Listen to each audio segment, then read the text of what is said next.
It is time for your favorite Android podcast from the crew of blindandroidusers.com. Kick back, relax, and enjoy another fine episode from these Google fanboys and gals as they navigate Android from a blindness perspective. And now, here are your hosts. Hello, everyone, and welcome to episode 65 of the Blind Android Users Podcast. Today is Saturday, March 5th, 2022. I'm Warren Carr, and I'm being joined today by my friends Doug Cameron from Canada, Fidan from the UK, and Austin Pinto from Mumbai, India. As always, Austin brings us the announcements. That is followed by the Android Basics, where we continue in part 3 of the app's defaults, recently opened apps, and more. Then, in our spotlight, our friend Joseph Hodge demonstrates the Samsung DeX. And then we bring this episode to a close with the highlights from Talkback series. Welcome, guys. Doug, what's going on in your little world? I'm pretty good. Just, spinning out, chilling in Canada, getting snowed in. Pretty good. Austin, what's up? I think I should go and shift next to Canada or in Canada because Mumbai has become like an oven now. So it's become like a microwave oven. So it's very hot. So I require some snow from there. Fee, any cakes going on there? Are you eating any cakes? What's going on? Yes, well, it was pancake day on Tuesday, so I had a lovely pancake with lots of yummy things in it.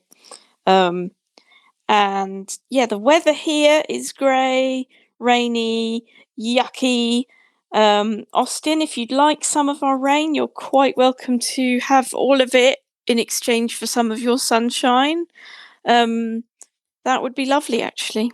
So, I've got lots of music to practice. I won't actually be on the podcast next week because I will be playing music with people in preparation for a concert. So, I'll be singing and playing accordion. So, good luck next week without the slightly sobering influence of me. Ha ha. Thank you, Fee.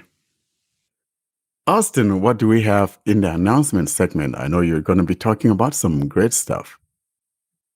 So in the announcement section, the first thing we are going to have is we are making a slight change to the way you play the podcast on our website.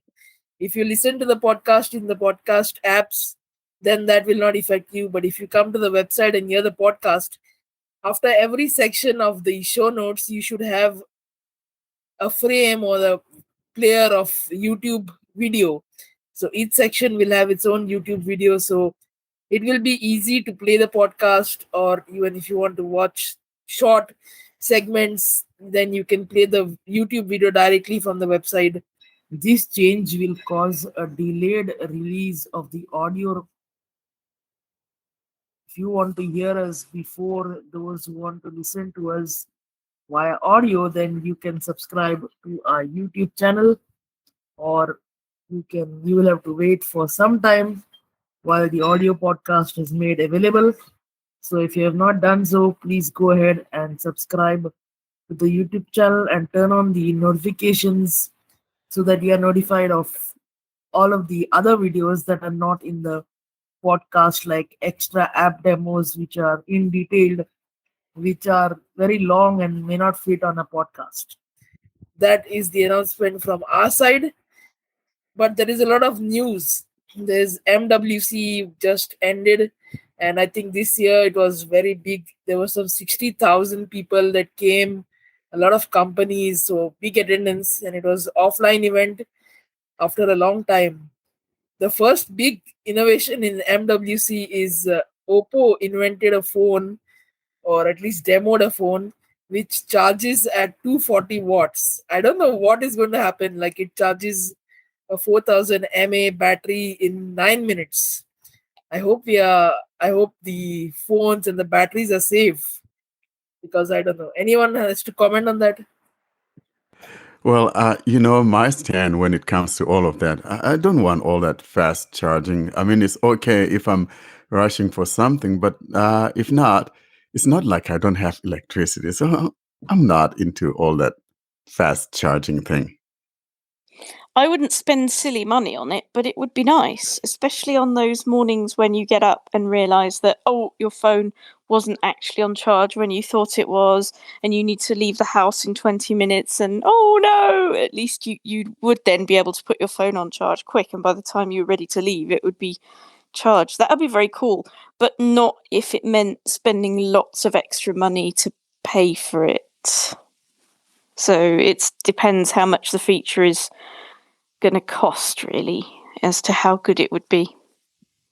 Another collective effort paid off, and I think as OnePlus sales started to dip, OnePlus founder Pete Lau posted that their plans of merging with ColorOS has been suspended. They're going to stay with Oxygen OS. They're working with Google to make it more clean. So I think we are going to see more pixel experience based OS in OnePlus. That is a fantastic news. And I think I still will buy a OnePlus phone then. I think I told everyone to hold off from buying because we don't know what is going to happen, the accessibility of the OS and all this. But now I think we should go ahead and purchase since it is made official on Android Central. The not so big news, because all of the manufacturers do these things, from Apple to OnePlus to now Samsung. Samsung is caught throttling about 10,000 apps. In short, their game optimization services were throttling these apps, and Samsung has said that it is going to push the update to fix this. And I think this is one thing that makes our phones last so long, because if it would not throttle, then our batteries would either become discharged very fast or the phones will be heated like a pancake. So that is all from the news. Austin, can you just explain for people who don't know what throttling means? So throttling means apps that demand a lot of resources from the device are given, like, let's say an app demands 80% of the CPU, the phone will only give it 40% or something. So it slows down the performance, in short. Of just that app or the whole phone? Yeah, the app. Okay, Sometimes and it is the whole they've phone. got done that to lots of apps then. Lots of apps. In a brighter news, that is, so to speak, I am happy to say that, the Google Rewards app, when we have sliders, it was just absolutely difficult for a blind person. Usually the default is at 50%.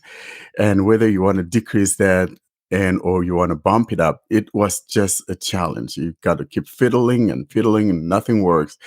And I'm glad to see that the last update to the app now has radio buttons. That's the brighter spot in the dark blue news.